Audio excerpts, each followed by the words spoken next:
what are we doing today, Ben? We're off to Manchester, where we're going to be staying at Media City. I'll be doing a talk outlining my story and what I've gone through growing up to get to the position where I am at the moment. I'm actually going to do a talk over the next couple of days at the Imperial War Museum. They've invited me to tell my story about how they've intervened and how I've helped raise a decent amount of money for them and basically where that money's going to be going to. At the moment, I'm on the train. We're on the way to Manchester, to Media City.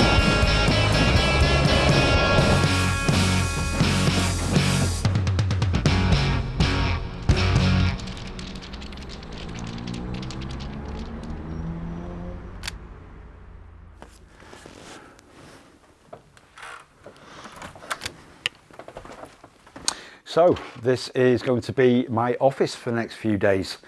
So as you can quite clearly see, it's a beautiful room. Special card into this machine here for me to allow to put all the lights on. As you can see, very modern. You got to admit, that's an amazing view out there. And it's very, very green. And also what's really, really cool is you can actually see from the other side all the canal as well from this side, which is absolutely amazing.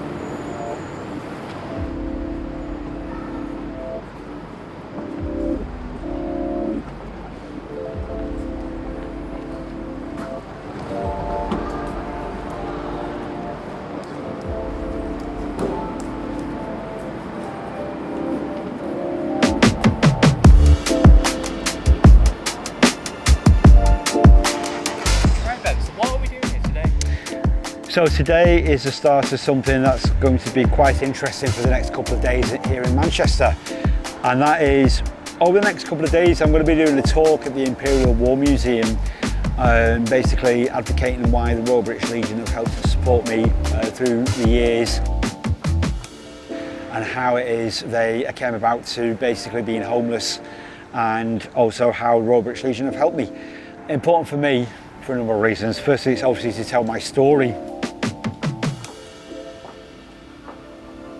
Because it's prior to the event, I've not actually done it just yet.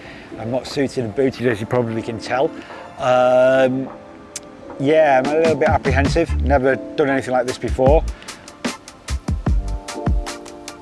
Compared to this and the marathon, like what are they? Oh. Are we saying it's not? Well, in the Which would you rather do? London Marathon every day, twice on Sunday. With running, I know what I'm doing. I've been doing it for many, many, many years. It's a bit of a difficult one to kind of explain, really, in that I've got the confidence to stand there in front of people and tell my story, but because people around me don't know until I explain to them in the speech that I'm going to do that I am on the spectrum, you know, I don't know how I'm going to be perceived, so that does play a factor in how I come across. So yeah, it is a little bit nerve-wracking, but it's just something that I've got to deal with, you know. Well, for the next few days, for what we're going to be doing at the talk at the Imperial War Museum is my suit, obviously, because we're going to be on stage. And this is my veterans attire. This is my RAF tie. And then also my veterans pin there, as you can probably tell. You only get them if you have served in the military or in the auxiliary and reserve.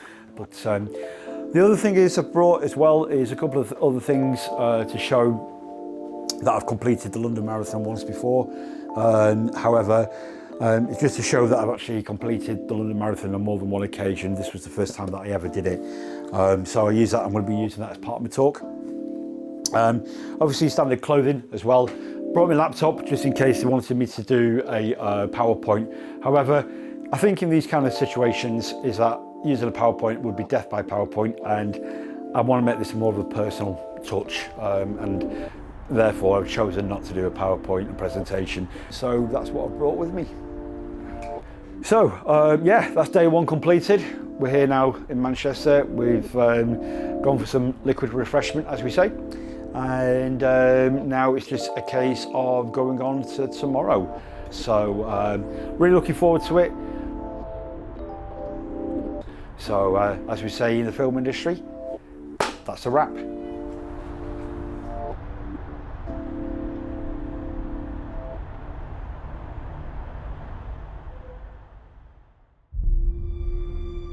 Time is now 07:30, so early morning, and it's a beautiful morning, another beautiful day.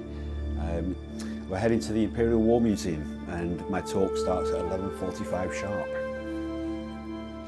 So how are you feeling today, Ben? It's a big day, isn't it? It is, yeah. Apprehensive, excited, and kind of wondering how it's going to go. I've got in my head what I want to say and, you know, all that sort of stuff, but like I say, I don't want to let people down. So yeah, it's exciting. Didn't sleep a wink last night. So I'm running pretty much on pure adrenaline at the moment, so yeah.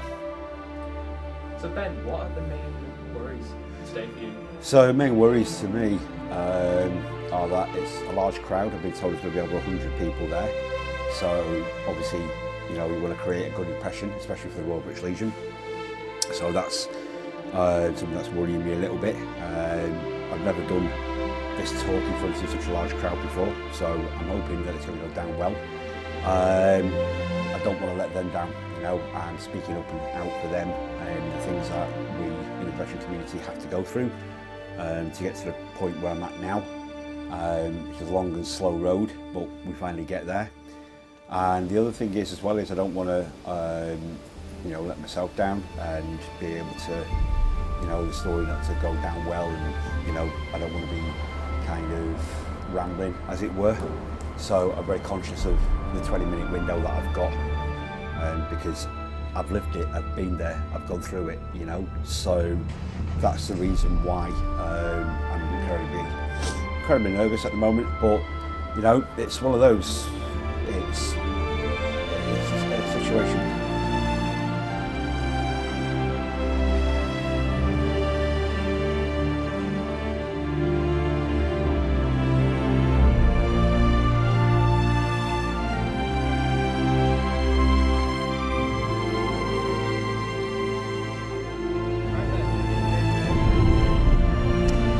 Yeah, my thoughts are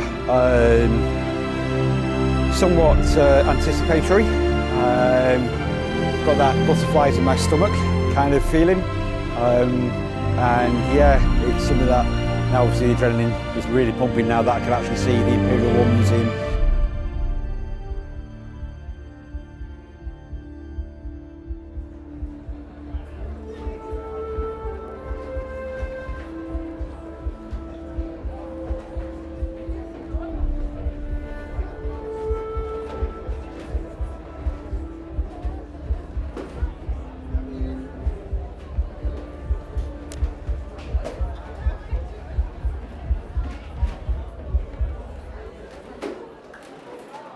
Okay, well, firstly, thank you for allowing me to talk today and being here. It's greatly appreciated. Without sounding too much like being at the Oscars, I just want to thank the team for inviting me, and also this lovely little cufflinks that I've been given for appearing today, so greatly appreciated, thank you. So yeah, my name is Ben. I served for a number of years in the Royal Air Force for my sins, but like every good story, there's a beginning, a middle and an end. I've joined the Air Training Corps at the age of 13 and got invited to the air show at Blackpool. It's the oldest air show in Great Britain, independent, and back then, the air show, unlike now, if you go now, it's actually over the sea between North and Central Pier. Back then, it was actually at the airfield itself. So I'm stood there at the side of the runway, and I'm thinking to myself, this is an amazing atmosphere. I'm stood there, none of my cadet friends were around me, and the Tornado at the end of the runway had its reverse buckets on, engines full blast. I felt the power in my chest. I still get spine tingles when I talk about it now. And then basically, it took its reverse buckets off, flew down the runway, straight up vertical, and the power, it felt like the earth had just shattered. And I was like, right, that's me, I want to be part of that next day. So what happened was I went to the RAF Halton PT session the next day, and the corporal shouts out, "Constable, senior man, front and centre." Okay, got out. "You're going to keep up with me. If you fall behind, this weekend, as you know, is bank holiday weekend, will be cancelled." So I then went back into the flight, and at which point got whispered sweet nothings to my ear by the rest of the flight. And then basically the PT session started. Now I had a secret weapon. I'd kept my mouth shut about the fact that 4 weeks before I was doing what I've just told you, I'd actually just completed this, the London Marathon.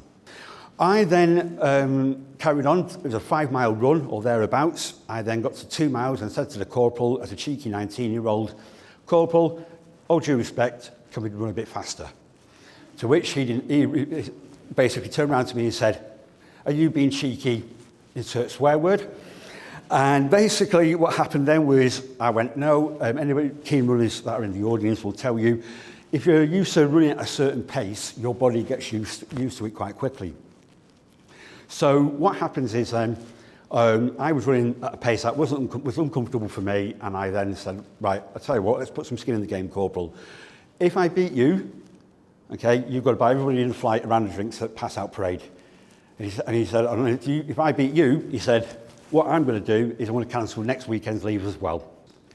Needless to say, my headspace wasn't exactly in the brightest of places back then.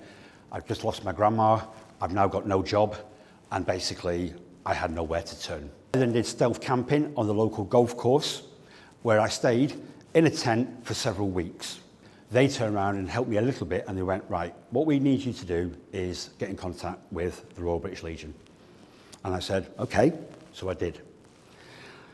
But the Royal British Legion stepped in and said, right, what we can do is we'll pay for you to go and do your personal training qualification, and we'll pay for you to go to Manchester and back. How long's the course for? I said, it's about 4 or 5 months. Yeah, fine, sorted. So I thought, okay, I wonder if they'll help me. So I phoned them up. Lo and behold, they sent another caseworker, saw that I had no food, and straight away, they got me food, they got me bills, sorted out for 3 months. Spoke to the university, told them I wanted to come back, and then spoke to the Royal British Legion, who again were there for the support and the moral support and counselling.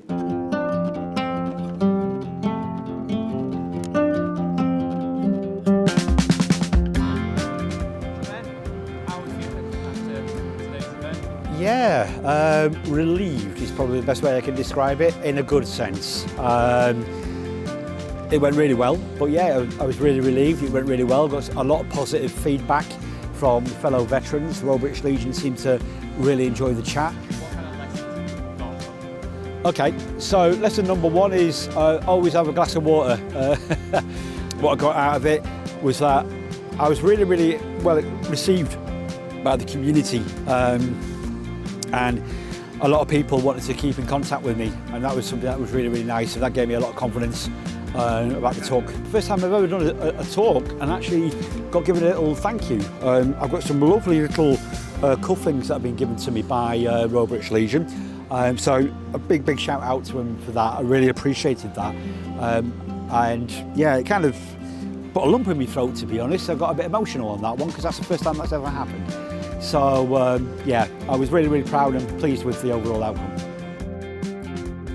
I would say to other people is that when they're doing the talk and they're doing this story, is make sure that it flows right and do what's comfortable for you. So do what you feel comfortable in doing, and yeah, just enjoy being in the moment and living in the present.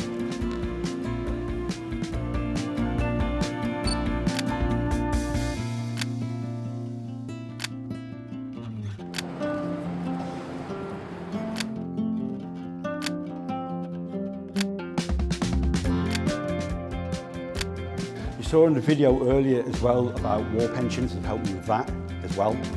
And they've been an absolute mainstay of help and support for me throughout my entire life. So thank you very much.